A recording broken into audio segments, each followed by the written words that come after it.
Good morning guys, nandito po tayo ngayon sa San Juan, Manila. So dumalaw tayo sa baluarte ni EJP. So nandito tayo sa EJP Brothers Loft. Kung nakikita nyo ay napakadaming ibon. Ayan ay stock birds at yung mga breeders niya. Bukod pa yung andyan sa loob na yan, na loft na yan. At yung nasa taas. So ito mga stocks to. So ang mga linyada niya rito ay umiikot sa Dirty Harry o yung Harry C, Louis Chu at Reiso. Ayan. Kung makikita ninyo yung mga blue bar dito ay nag-aaron ng 3 bars o nag-aaron parang pencil at sunog na blue bar. Ang baseline niya ay Harry o Harry C.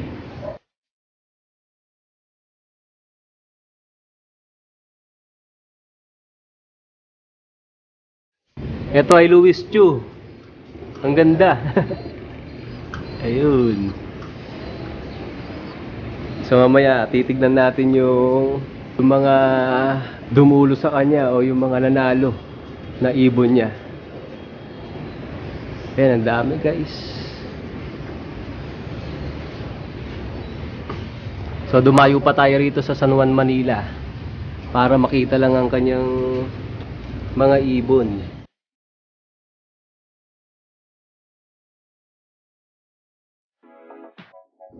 Guys, ito pala yung dating o yung lumang flyer loft niya na ginawa ng istakan ng ng mga breeders o lagayan ng mga stock birds. At nasa tuktok yung niya, mga panlaro niya, yung mga pang norte at pang south. So silipin natin.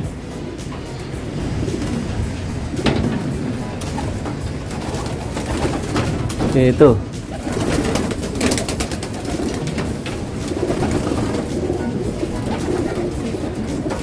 So dito ka na humuhugot ng mga mga ibibreed mo Dito, ayan Ayun pa, yan. Ang dami yan. So kung may makikita ang grizzle dyan, Louis Chu. Ayun. Ito po, sa taas Kala nyo, konti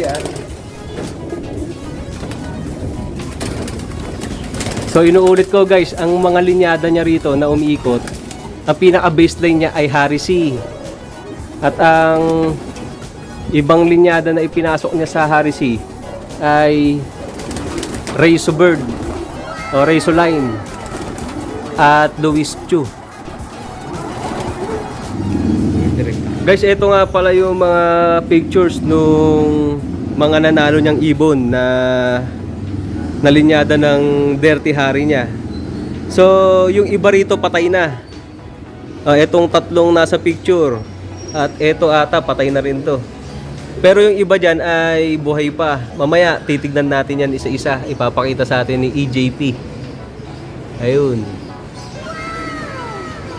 So eto Tacloban Trio. Yan, mamaya papakita sa atin yung mga buhay pa. Ito ay kung naaalala nyo noong 2021, ito yung isa sa pinakamahirap na SDR race o South Derby race. So dahil super smash siya, pero itong tatlong magkakapatid na to ay nakauwi. So sisilipin natin sila isa-isa. Tara. Guys, ito nga pala yung isa sa trio. Ito ay si Lockdown 53. Ito ay complete clacking from Naga to Tacloban. So isa siya sa survivor ng 2021 SDR ng Super Smash. Pang 5th overall po siya sa club ng AR PCI. Ayun. So may dugong Harris ito. Dirty Harry. So ipapakita natin yung dalawa sa trio, yung mga kapatid niyan. Guys, ito naman si Quarantine 83. Ito ay nag-champion ng Katbalogan Lap. So Pang first siya, ano. At sa Tacloban, 100 na lang sila na isakay. At isa siya sa 100 na nakasurvive. So, pati yung kapatid kasama. So, nailaro to sa NHPC. So, ayan si Quarantine 83. So, Harris din yan. Papakita naman natin yung isang kapatid niya. Guys, ito yung pangatlo sa sa trio ng Tacloban. So siya ay si Ayuda 78. So ang titibay ng mga linyada dito, guys. Biruin mo, sa 100 halos ikinarga sa truck ay iilan lang ang nakauwi dahil nga super smash. So ayan si Ayuda 78. Oh, nestmate sila ni ni Quarantine 83. Ayan, ang gandang ibon, guys, oh. Guys, eto naman si Kabig 04. So ayan yung pwesto niya na mga categories na sinalihan niya, ayan. So sa NDR siya inilaro sa ARPCI 2021. So ipapakita natin siya ng personal, So tara. Guys, ito yung si Kabig 04. So ang dugo pala nito ni Kabig ay Harisi na kinross sa Razor Bird, ayan, oh. So ayan si Kabig. Ang daming pinanalunan din na categories yan, guys. So dito sa loft na to, ang daming matitibay, puro Harisi ang bloodline dito. Ayan, guys, oh. Ayan ang categories na pinanalunan yung pwesto niya sa mga categories ni Kabig, ayan. So ito siya. Guys, ito naman ang ipapakita natin sa video na to. So si Clint 720. So Dirty Harry, great grandson, oh. Ito super set winner. Complete clacker, 99 overall, Young Bird MMFC 2018 NDR. Ito siya ngayon, guys. Ayan. Si Clint 720. Ito, guys, hindi natin maipapakita kasi nasa hiraman daw. Si Make My Day. Sayang, hindi natin makikita. Ayun na, third overall sa EPFC 2014 NDR. Guys, kung kayo nga ay naghahanap ng mataas na dugo ng Harisi, punta lang kayo dito kay EJP Brothers Loft dito sa San Juan, Manila. So, ang mga umiikot nga na dugo rito, ang pinaka-baseline dito ay Harisi o Dirty Harry na may pasok ng Louis Chu at Razor Bird o Razor Line, So, punta lang kayo rito. Pwede nyong kontakin siya sa kanyang Facebook o kontakin ninyo ako sa Facebook. At para ibigay ko sa inyo yung link ng kanyang Facebook. Ito ang patunay na talagang direkta to kila Louis Chu at kila Harisi, ang ibon na nandito ngayon sa loft ng EJP o ni EJP. So, meron talagang pedigree from Louis Chu. Ayan. Ito, mga imported pa, oh. At itong mga picture na to ay galing talaga kay Harisi. Ito. So, punta lang po kayo rito. Pwede nyo dayuin siya dito sa San Juan, Manila. So, kung gusto nyo maka-acquire ng mataas na dugo ng Harisi at ng Louis Chu Birds. Guys, ito nga pala yung direct kay Louis Chu na ibon. Ayun, so may pedigree yan dito sa kay EJP. Ayan. So papakita natin yung anak niya na complete claing sana, kaya lang napatigil ang race nitong Tacloban nga lang. Tara. So ito yung anak niya na Grizzle. So kung bakit Grizzle yan, ipinares naman yan sa... So yung ibon na direct, yung magulang niyan ay na direct kay Louis Chu, ipinares din sa Louis Chu Bird din na Grizzle.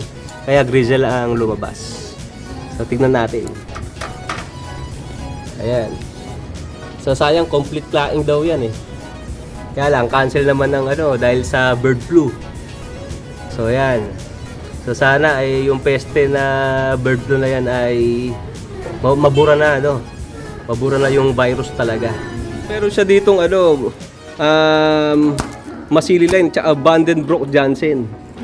So, etong matapang na to ay Vandenbroek Jansen. At yung nakaupo sa pugad ay Masili Line.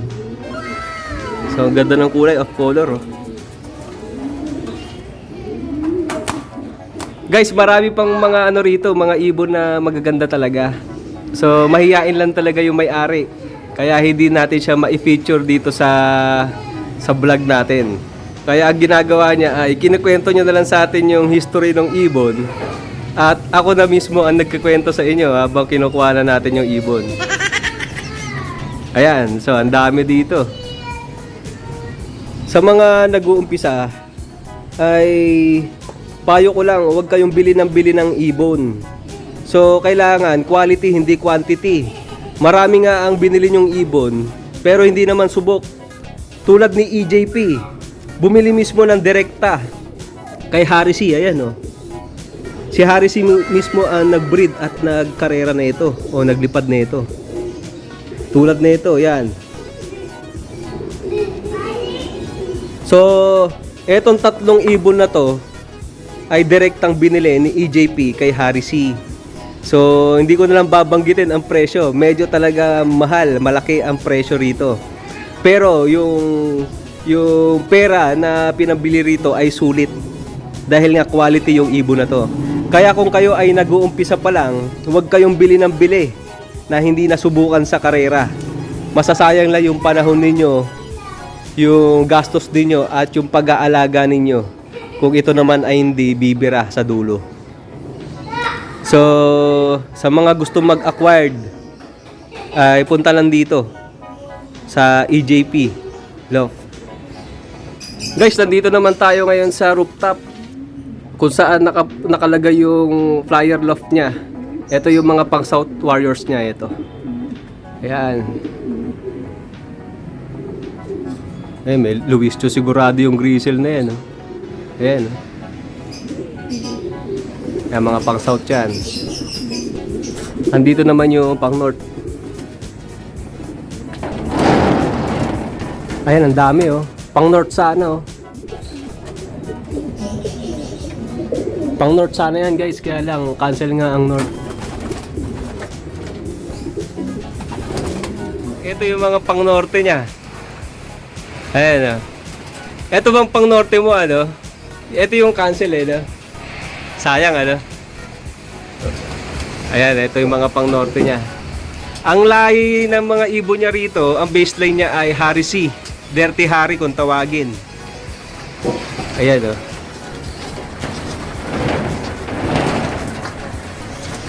Ang mga North Warriors niyan.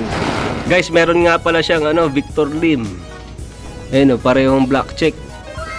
Halos parang magbe-velvet na ang kulay oh.